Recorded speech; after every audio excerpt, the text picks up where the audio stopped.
네, 안녕하세요. 감정평가사 부동산학 원론 이동규입니다.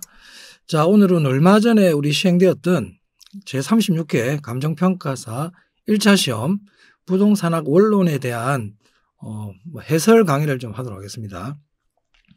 우리 오랜 시간 동안 제가 해설할 건 아니고요. 간략하게 해설 강의를 할 텐데, 일단 올해 36회 시험의 전반적인 총평이랄까요?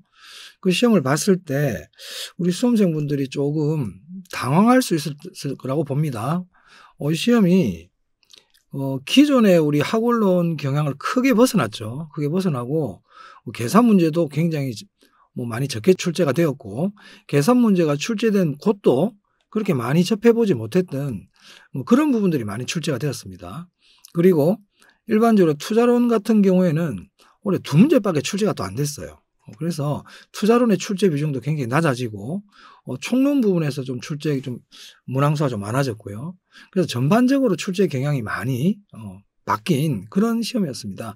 특히 법규 쪽과 관련된 문제들이 많이 출제가 되었어요. 그래서 1차 과목인 관계 법규를 잘 준비하신 분들은 좀 수월하게 문제를 푸셨을 텐데, 그렇지 않은 분들은 좀 많이 당황하셨을 거라고 봅니다. 그런데 이제 전반적으로 이제 우리 시험을 좀 제가 평가를 해본다면, 우리 학원론이 보통 제가 항상 70점 정도는 넘겨야 된다. 70에서 80점 정도는 합격을 해야 된다. 이렇게 점수를 받아야 된다. 이렇게 말씀을 드리고 있는데, 이번 36회 시험은 70점 이상을 받기에는 조금 그렇게 쉽지가 않았다는 거죠. 하지만 60점을 넘기는 데는 또 그렇게 크게 무리가 없는 그런 문제였다고 보여집니다. 그래서 시험 자체가 어렵고 쉽고를 떠나서 우리 수험생분들이 일단 좀 낯설게 그동안의 시험 경향과 좀 이상한 쪽으로 나와버리면 체감적으로 어렵다고 느껴지거든요. 그런 면에서 조금 당황하지 않았겠나. 하지만 관계 법규라든지 이런 법규 쪽을 조금 충실히 하셨던 분들은 또 푸는 시간은 그렇게 또 많이 오래 걸리진 않았을 것 같아요. 계산 문제가 많지 않다 보니까. 어찌됐든 출제 경향이 좀 많이 예전과는 많이 다른 시험이었다. 그럼 앞으로는 어떻게 될 것이냐. 이제 앞으로 이런 것들도 약간 반영을 해서 저희가 이제 강의도 하고 여러분도 거기에 맞춰서 저희가 이제 안내를 해드리면 그런 쪽으로 이제 좀 준비를 좀 해야 되기 때문에 할 게 더 많아진 것 같아요. 그래서 원래 이 학원론 같은 경우는, 부동산학 원론 같은 경우는 어떤 거를 물어봐도 할 말이 없어요. 부동산에 관한 어떤 거를 물어보더라도 이거 왜 냈어? 이렇게 할 수가 없다 보니까 너무나 방대한 그런 과목이라 사실 할 수 있습니다. 네, 그래서 일단 추후 제가 앞으로 강의를 할 때 이런 것들 제가 반영을 해서 강의를 좀 하도록 하겠습니다. 자, 그러면 문제 한번 보도록 할게요. 자, 81번 토지에 관한 설명으로 옳지 않은 것은 그랬네요. 네. 자, 1번 지문 보시면 토지의 표시란 이런 말이 나오고 있네요. 사실 토지의 표시 같은 경우도 이게 등기법에 나오는 용어죠. 등기법에 나오는 용어인데 1번부터 이런 지문이 나왔습니다. 자, 우리 토지의 표시라는 거는 지적공부에 토지의 소재, 지번, 지목, 면적, 경계 또는 좌표를 등록한 것을 말한다. 네, 이걸 토지의 표시라 그럽니다. 네, 여기 보시면 소재, 지번, 지목, 면적, 경계, 좌표죠. 이게 우리 공인중개사 시험 같으면 2차 과목에 등기법이 있거든요. 이 자체를 외워야 돼요. 근데 우리는 거기까지는 제가 할 필요는 없을 것 같고, 근데 이런 게 나오는 게 좀 그런데, 어쨌든 토지의 표시란 이런 것들을 6가지를 등록하는 것을 말합니다. 네, 맞는 말이고, 2번 보겠습니다. 지번, 이건 우리가 이제 필지할 때, 지번이란 필지에 부여하여 필지, 지적 공부에 등록한 번호를 말한다. 네, 맞는 지문이네요. 3번 보겠습니다.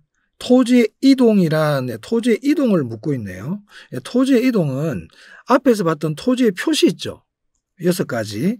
네, 이게 바뀌는 것을 토지의 이동이라 그럽니다. 근데 여기 보니까 홍수나 산사태 등으로 토지의 지형이 변경될 것을 말한다. 네, 아니죠. 정답은 3번이었습니다.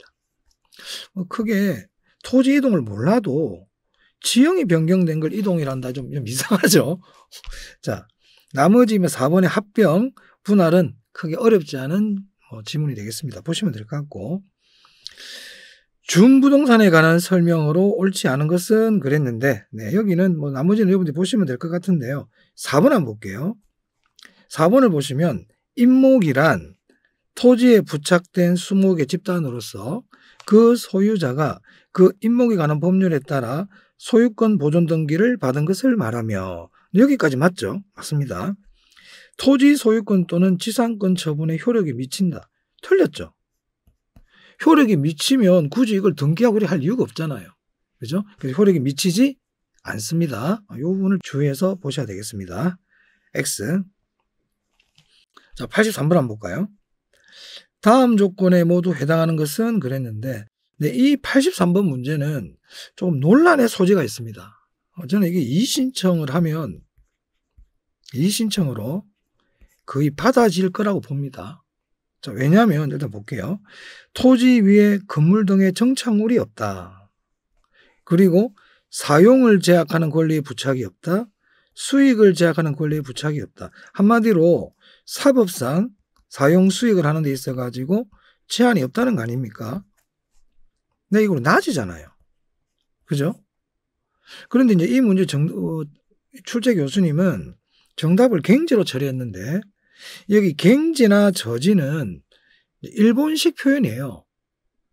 그래서 이제 여기 정답은 이제 갱지가 이제 우리나라로 치면 낮이와 같은 의미인데, 근데 우리 그 중개사 시험이라든지 이 감정평가사 시험도 산업인력공단에서 주관하지 않습니까? 근데 이제 공인중개사 시험에서도 낮이에 대해서는 지금까지 시험에 많이 나온 적이 있습니다. 이렇게. 네. 사법상 사용수익에 제한이 없는 토지, 낮이. 사용수익에 제한이 없는 토지, 낮이. 이렇게 정답으로 많이 나왔기 때문에 이거는 낮이를 해도 충분히 정답치를 해야 된다. 갱지도 틀린 건 아닙니다만은, 갱지도 지상에 건축물이 없고 사법상 제한이 없는 토지를 우리가 갱지라 그러거든요. 갱지는 이제 일본식 표현이에요. 그래서 1번과 3번이 아마 둘 다 정답치를 해야 되지 않겠나 이런 생각이 듭니다. 자, 그 다음 84번 볼게요. 용도지역 내에서 용도 변경이 진행되고 있는 토지. 네, 내에서 진행되고 있다. 뭡니까? 이행지죠. 이거는 평이한 문제였습니다. 네. 자, 그 다음 부동산 소유권의 사적 제한에 해당하는 것은, 네, 이런 문제들도 사실은 좀, 네, 우리가 자주 보지 않는 문제인데 어려운 문제는 아니죠. 자, 여기 보면 귀속권이라든지, 귀속권이라는 거는 소유자가 없는 물건을 국가가 이제 귀속하는 걸 얘기합니다. 세금을 부과하는 게 과세권, 우리 토지의 수용권이라든지 경찰권, 이런 것들은 다 공적 제한에 해당하죠. 그래서 지역권, 우리 민법 시간에 지역권 나오잖아요. 우리가 민법 시간에 배운다는 게 다 사적 제한이죠. 정답은 1번입니다. 크게 어렵지 않은 문제였습니다. 자, 그 다음에 부동산 특성에 관한 설명으로 옳지 않은 것은 그랬네요. 틀린 거 찾는 문제입니다. 부동산은 물리적 구성 요소들의 결합체일 뿐만 아니라 경제적, 사회적 특성의 결합체이다. 네, 평이한 지문입니다. 맞는 말이고. 자, 2번 볼게요. 토지의 개별성으로 인하여 일물일가가 적용되지 않고, 그렇죠. 적용되지 않죠. 상품 간 완전한 대체가 불가능하다. 대체관계가 제약된다. 그게 개별성입니다. 맞습니다. 토지거래 허가구역의 지정이나 해제 등으로 인해 주택가격이 하락하거나 상승하는 것은 경제적 위치 변화에 따른 것이다. 네, 이게 틀렸네요. 자, 이건 뭘 묻는 겁니까? 자, 우리 그 토지의 인문적 특성 중에, 그죠? 네, 인문적 특성 중에 위치의 가변성이라고 있잖아요. 위치의 가변성. 위치의 가변성. 자, 위치의 가변성이라는 것은 토지의 상대적 위치가 바뀌면 토지의 가치도 변하는 게 위치의 가변성이에요. 그럼 토지의 상대적 위치를 바꾸게 하는, 변하게 하는 원인이 세 가지가 있죠. 네. 사회적 요인. 이걸 우리는 사회적 위치의 가변성이라고 부릅니다. 그리고 경제적 위치가 있죠. 그리고 법 행정적 위치가 있습니다. 행정적 위치 또는 제도적 위치라 그래도 돼요. 자, 여기서 경제적 위치의 대표적인 게, 제가 그때 강의 시간에도, 강의할 때도 경제적 위치의 대표적인 게 뭐였습니까? 교통체계였죠. 교통체계. 자, 행정적 위치라는 건 이름 그대로 법이나 제도가 바뀜으로써 토지의 상대적 위치가 바뀌고 그로 인해서 가치가 변하는 것을 행정적 위치의 가변성이라 그런단 말이에요. 자, 그럼 여기 보시면 토지거래 허가구역이라는 것은 법 제도적인 거 아닙니까? 그러니까 토지거래 허가구역이 지정된다든지 토지거래 허가구역이 해제됨으로 인해서 부동산의 가치가 바뀌는 것은 경제적 위치가 아니고 법 행정적 위치라 그래야 되겠죠. 행정적 위치의 가변성이다. 이렇게 말씀드려야 되겠습니다. 그래서 3번이 틀렸어요. 그렇게 크게 어렵지 않은 문제였습니다. 4번, 5번 평이한 지문이죠. 5번 보시면 부동성 나오고 국지화라는 말이 나오고 있고요. 자, 87번 보겠습니다. 자, 87번은 제가 올인원 강의라든지 기출문제 풀이할 때도 말씀드렸는데 이게 최근에 공인중개사 시험에 나왔기 때문에 우리 간평 쪽에서 나올 가능성이 상당히 높다. 준비를 꼭 하고 가야 된다 그랬는데 나왔습니다. 수요와 공급이 동시에 변하는 경우죠. 네. 자, 이 수요와 공급이 동시에 변하는 경우가 나오면 제가 어떻게 하라 그랬습니까? 자, 수요와 공급이 둘 다 증가한다 또는 둘 다 하락한다. 가격을 알 수 없다. 하나는 증가 하나는 감소일 때는 량을 알 수 없다. 크다면 작다면이 나오면 큰 것만 생각해라. 같다면이 나오면 우리 앞에서 알 수 없었던 게 불변으로 바뀐다. 이걸 가지고 푼다 그랬습니다. 자, 그럼 1번 보시면 쭉 이렇게 읽어가시다 보면 여기 크면이 나오죠. 여기가 키 포인트죠. 크다면이 나왔잖아요. 그럼 어떤 게 큰지 봐야죠. 공급의 증가폭이 수요의 증가폭보다 크다. 공급의 증가가 크다. 그럼 이거는 공급 증가라 봐라 이 말이잖아요. 그럼 공급이 증가하면 가격은 하락하고 균형량은 증가한다. 맞네요. 자, 이건 틀린 거 찾기니까 지금 틀린 거 찾기입니다. 맞는 말이고 수요와 공급이 동시에 감소할 때 수요의 감소폭이 공급의 감소폭보다 크면 또 나왔죠. 그럼 큰 거를 찾아라. 수요의 감소폭이 더 크다. 그럼 이거는 수요의 감소다. 그러면 가격은 하락하고 량은 감소한다. 맞는 말이 되겠습니다. 자, 3번. 같다면이 나왔어요. 같다면이 나오면 알 수 없다가 불변이라고 그랬잖아요. 그럼 여기 보면 수요와 공급이 동시에 증가했대. 그럼 동시에 증가하면 원래는 가격을 알 수 없죠. 가격을 알 수 없단 말이야. 그런데 같다면이 나왔으니까 가격은 변하지 않고 이렇게 된다 이 말이에요. 그러면 가격은 불변이고 양은 둘 다 증가했으니까 양은 증가하겠죠. 맞는 말이네요. 자, 4번 지문도 보시면 여기 크면이 보입니다. 이런 글자를 빨리 찾아야 돼요. 왜? 어떤 문제인지 내가 아니까. 자, 크면 어떤 게 큽니까? 공급의 감소가 크네. 그럼 이거는 공급의 감소구나. 그럼 공급이 감소하면 가격은 하락이 아니고 상승해야 그래야 되겠죠. 양은 감소한다는 맞네요. 그래서 틀린 거는 4번이 되겠습니다.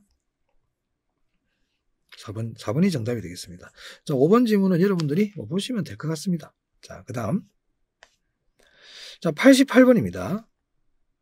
이런 문제가 나오면 박스는 문제가 길잖아요. 그죠? 이렇게 박스형 주고 얼핏 봤더니 수렴, 발산, 순환 이런 말들이 보인다. 그죠? 아, 금이집이라는 걸 알 수 있습니다. 아, 이 문제는 금이집 문제구나. 자, 그러면 A 시장 보니까 수요의 가격 탄력성 0.9, 공급의 가격 탄력성은 1.2, 1.2. 공급의 가격 탄력성이 크죠? 네. 발산이죠. 수요의 가격 탄력성이 클 때 수렴 아닙니까? 그럼 발산.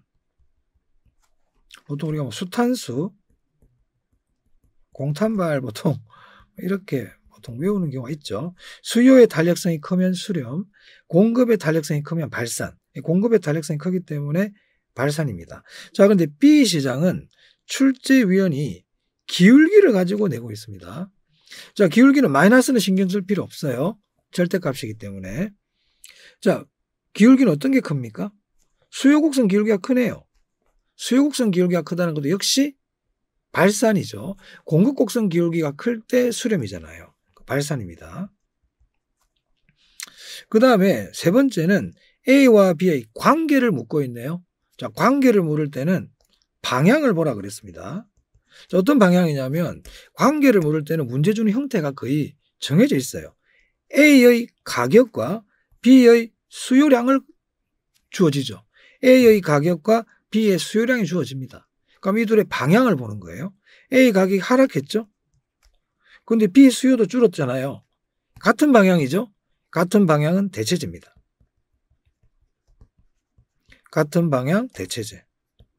그래서 대체제냐 보완제냐를 묻는 문제가 나오면 한 물건은 가격이 주어지고 한 물건은 수요가 지어진다. 그럼 이 한쪽의 가격의 방향과 한쪽의 수요의 방향을 보고 둘이 같은 방향이면 대체제, 반대 방향이면 보완제. 왜 그렇습니까? A 가격이 4% 하락하니까 그럼 사람들은 A를 사려고 하겠죠. B 수요가 줄었잖아요. A를 사니까 B가 줄었다. A의 수요가 증가했는데 B의 수요가 줄었다는 것은 둘은 대체 관계죠.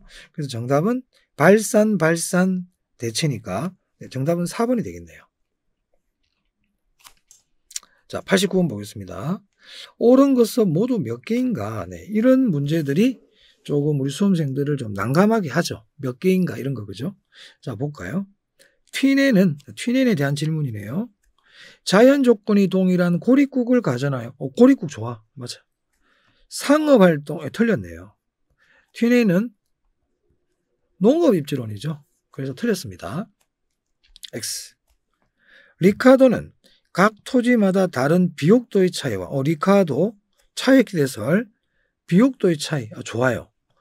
생산요소 투입에 따라 한계 생산성이 증가하는 수학체감 현상을 적용한다. 네, 참 문제가 정말 깔끔하지는 않습니다. 자, 여기 수학체감 현상이라는 것은 한계 생산성, 하나에 투입을 했을 때 늘어나는 생산물의 단위당 추가되는 생산물이 점점 줄어드는 거죠. 일정 부분까지는 늘어났다가 일정 수준을 벗어나면서부터는 줄어들기 시작합니다. 근데 여기 보면 한계 생산성이 증가라고 되어 있잖아요.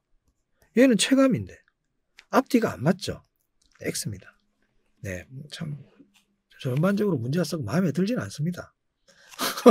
네, 경향도 마음에 안 들고 문제 하나하나도 별로 썩 그렇게 제가 뭐 출제 교수님을 좀 비하하는 건 아니지만 좀 그렇습니다. 자, 세 번째 볼게요. 마샬은 우리가 준지대론이잖아요. 그죠? 생산 요소에 기속되는 어쩌고 저쩌고 해놓고는 절대지대라고 돼 있죠. X입니다. 준지대. 절대지대가 아니고 준지대죠. 자, 알론소입니다. 알론소 입찰지대설. 토지용 주체가 지불할 의사가 있는 최고 금액. 해당 토지의 지대를 지대 입찰 과정에서 토지 이용자가 지불하고자 하는 최고 지불 용액으로서 그렇죠. 최고 맞습니다. 초과 이윤이 0이 되는 지대다. 제대로 얘기하고 있네요. 입찰 지대 지불하려고 하는 최고 금액 초과 이윤이 0이 되는 수준의 지대 맞습니다. 얘는 맞고요. 해리스와 울만. 해리스와 울만은 다핵심 이론이잖아요. 그런데 마찰 비용이라는 말이 나오네요. X입니다. 마찰 비용은 헤이그의 이론이죠. 자, 헤이그의 마찰 비용. 자, 헤이그의 마찰 비용 이론에서 마찰 비용이란 교통비와 지대를 합친 거죠. 그래 보니까 지대와 교통비를 합한 거다. 마찰 비용이다. 이 말은 다 맞아. 그런데 이거는 해리스와 울만이 아니고 헤이그죠. 그러니까 우리가 헤이그를 몰라도 해리스와 울만은 알아야 되잖아. 이게 다핵심 이론이니까 이건 다핵심 이론의 내용이 아니죠. 다핵심 이론은 도시의 중심은 하나가 아니라 여러 개다. 이게 다핵심 이론 아닙니까? 자, 그렇게 어렵지 않은 문제였습니다. 자, 90번 보겠습니다. 자, 90번 봤더니 균형에 대한 계산 문제네요.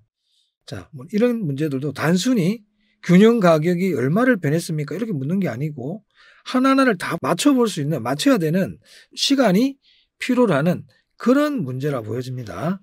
자, 그럼 한번 구해봅시다. 자, 이 문제를 봤더니 기존 수요 함수가 있고 기존에 공급 함수가 있죠. 공급.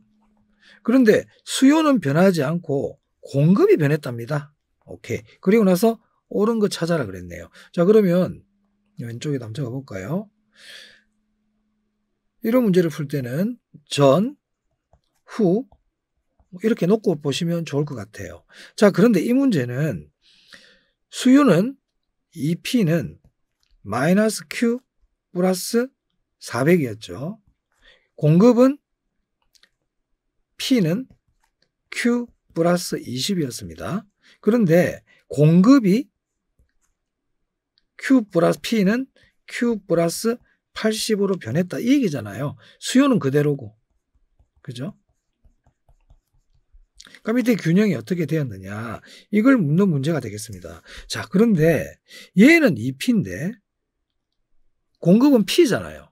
그러면 이거를 EP는 EQ 플러스 40으로 일단 바꿔줘야 되겠죠. 그래서 EP와 EP가 같게 만들어준 다음에 마이너스 Q 플러스 400은 EQ 플러스 40이다. 이렇게 이제 균형을 해야 안 되겠습니까? 그럼 이렇게 넘기면 3Q가 될 거고, 이렇게 넘기면 360이 되겠죠. 그럼 Q는 120이 되겠습니다. 그럼 Q 120을 여기나 여기나 원래 함수에다 넣어야 되겠죠. 그럼 여기다 Q를 여기다 120을 넣으면 P는 140이 되겠습니다. 그죠? 처음엔 이랬다는 거죠. 그런데 이게 이제 공급이 변했어요. 그럼 이것도 역시 P니까 이거를 EP로 만들어주면 EP는 EQ 플러스 160이 될 거고, 그럼 이제 EP가 같으니까 이거하고 이거를 같다고 놓을 수가 있죠. 그러면 마이너스 Q 플러스 400은 EQ 플러스 160이 될 테고 3Q는 넘기면 560이 되겠습니다. 맞습니까? 3Q는 560. 그럼 Q는 딱 안 떨어지겠는데 뭐 잘못됐나요? 뭐 잘못 옮겨 적었나? P는 Q 플러스 80, EP는 마이너스 Q 플러스 400. 네. EP. 네, 뭐가 좀, 죄송합니다. 이게 빼야 되는데 제가 더 했다, 그죠? 네, 저도 이렇게 한 번씩 이렇게 좀 커피하다 보니까. 자, 빼면 어떻게 됩니까? 240이죠. 죄송합니다. 그러면 Q가 어떻게 됩니까? 80이죠. 이렇게 제가 커피하다 보니까 이거를 잘못했네요. 자, 그럼 80을 여기다가 원 함수에다 바뀐 데 넣지 말고 원 함수에 넣으시면 되죠. 여기 Q에다가 80을 넣으면 어떻게 됩니까? P는 160이 되나요? 이렇게 되죠. 그럼 이걸 가지고 이 문제를 풀어야 돼요. 그럼 Q가 여기 적어보면 처음에는 Q가 120, P는 140이었고 그 이후에 Q는 80, P는 160이었죠. P는 160이었다. 자, 이렇게 바뀌었다는 얘기 아닙니까? 그럼 이걸 적어놓고 한번 볼까요? 아파트 공급량의 증가에 따라 공급 곡선이 좌측으로 이동한다. 자, 이 문제는 공급이 PQ가 있을 때 P가 Q 플러스 20이라는 거는 이렇게 되게 생겼고 여기가 20이었죠. 근데 P가 Q 플러스 80이 됐다는 거는 이렇게 바뀌었다는 얘기 아닙니까? 그럼 공급이 감소한 거죠. 그리고 뭐 이거를 그림을 안 그리더라도 여러분 보시면 지금 가격이 상승하고 양이 줄었어요. 가격이 상승하고 양이 줄었기 때문에 공급이 증가한 게 아니고 공급이 감소한 겁니다. 틀렸고. 기존 아파트 시장의 균형 가격은 120이다. 140이죠. 공급함수 변화 이후 아파트 시장의 균형 거래량은 160이다. 균형 거래량은 80이죠. 균형 가격이 160이었죠. 공급함수 변화 이후 아파트 시장의 균형 가격은 20만큼 감소한다. 자, 가격이 20만큼 감소한 게 아니고 20만큼 증가했죠. 틀렸습니다. 상승했습니다. 공급함수 변화 이후 아파트 시장의 균형 거래량은 40만큼 감소한다. 네, 균형량은 120에서 80으로 줄었기 때문에 40만큼 감소했네요. 네. 자, 이렇게 푸시면 되겠어요. 자, 일단 제가 풀었죠. 그러면 우리가 이제 그림으로 봤을 때 이 모양이 조금 전에도 봤지만 공급이 줄었다는 건 우리가 그림을 통해서 알 수 있어요. 이거는 공급 감소구나. 자, 제가 다 풀고 이제 설명을 드리면 공급 감소라는 거 우리가 알 수 있어요. 그죠? 근데 여기 보니까 1번에 공급 증가로 되어 있으니까 X구나. 2번은 모르겠어. 2번은 계산해 봐야 돼. 3번도 알 수가 없죠. 근데 4번을 보면 가격이 감소하는 게 아니고 상승해야 되잖아요. 이거 답이 될 수가 없죠. 이런 애들은 답이 될 수 없는 그런 애들이 되겠습니다. 자, 그 다음 91번입니다. 여과 과정과 주거 분리에 관한 설명으로 옳지 않은 것은 그랬네요. 1번 지문 그렇게 어려운 지문이 아닙니다. 평이한 지문이니까 보시면 되겠고, 고소득 주거지역에 인접한 저소득층 주거지역에서 주택 개량을 통한 가치 상승분이 주택 개량 비용보다 작은 경우, 네, 가치 상승분 나오고 가치 개량 비용이라는 말이 나올 때 가치 상승분이 개량 비용보다 작다고 돼 있죠. 이렇다는 얘기 아니에요? 그럼 이거 수선합니까? 안 합니까? 수선 안 하죠. 그럼 이제 수선 안 하면 하향 여과라 그랬습니다. 상향 여과이기 때문에 틀린 거예요. 그래서 정답은 2번이 되겠습니다. 수선하는지 안 하는지를 판단해 가지고 수선을 안 한다 그러면 하향 여과고 수선을 한다 그러면 상향 여과예요. 네. 그다음에 3번만 보시면 상향 여과는 소득 증가 등의 이유로 저가주택의 수요가 감소했을 때, 네, 저가주택의 수요가 감소하니까 재개발과 같은 상향 여과가 일어나는 거죠. 맞는 말입니다. 자, 92번입니다. 자, 92번을 봤더니 컨버스가 보이네요. 아, 컨버스의 계산 문제구나. 자, 그러면 컨버스의 계산 문제가 나올 때 우리가 유의해야 될 게 있죠. 네, 컨버스 계산 문제가 나오면 제가 작은 중심지로부터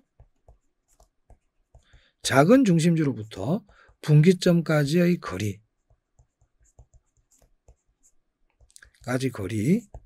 네, 공식을 그때 알려드린 적 있죠. 어떻게 하라고 그랬습니까? 1 플러스 네모 AB 거리라 그랬어요. 그리고 이 네모는 A와 B가 4배 차이 나면 2, 9배 차이 나면 루트 9니까 3, 16배 차이 나면 루트 16, 4라 그랬어요. 자, 그러면 A와 B의 크기를 봤더니 A는 1200이고 B의 면적은 1800이네요. 그럼 몇 배 차이 납니까, 이거? 9배 차이 난다, 그죠? 그럼 여기 뭐가 들어야 된다? 3. 그럼 AB의 거리는? AB의 거리 4km라 되어 있잖아요. 4. 그러면 4분의 4가 됩니다. 그럼 1이죠. 근데 이거 1은 작은 중심지로부터까지 거리예요. 그럼 어떤 게 작으냐면 A가 작죠. A로부터 1km입니다. A로부터 1km. 그럼 이제 문제를 봤더니 B점으로부터 얼마냐 이렇게 물어봤기 때문에 B로부터는 몇 킬로가 되겠습니까? 네, 3km가 되겠죠. 작은 중심지로부터 분기점까지 그리고 하는 공식을 딱 알고 있고, 그리고 풀고 나서 이 문제는 큰 도시부터 묻는 건지 작은 도시부터 묻는지를 판단하시면 되겠습니다. 되셨습니까? 네. 자, 그 다음 93번입니다. 용도지역 지구구역제에 관한 설명으로 옳지 않은 것은 그랬네요. 네. 국토계획 및 용에 관한 법률이라든지 법규 쪽에서 나온 문제라 볼 수 있겠습니다. 1번 용도지역 지구구역제는 특정 토지를 용도지역 등으로 지정한 후 해당 토지를 이용 목적에 맞게 적용하는 제도이다. 어때요? 네, 맞는 말이죠. 당연한 얘기고요. 용적률, 건폐율 등의 밀도 규제와 특정 행위의 허가, 불허가 등은 규제로 구성되어 있다. 행위 규제로 구성되어 있다. 맞습니다. 용도지역은 토지를 경제적 효율적으로 이용하고 공공복리의 정진을 도모하기 위하여, 네, 지정 목적이죠. 서로 중복되지 아니하게, 네, 중복되지 아니하게, 네, 여기가 키포인트네요. 그리고 도시군 관리계획으로 지정하는 거죠. 맞습니다. 자, 그 다음 용도지구입니다. 자, 용도지구는 용도지역에 대한 제한을 강화 또는 완화하는 곳이죠.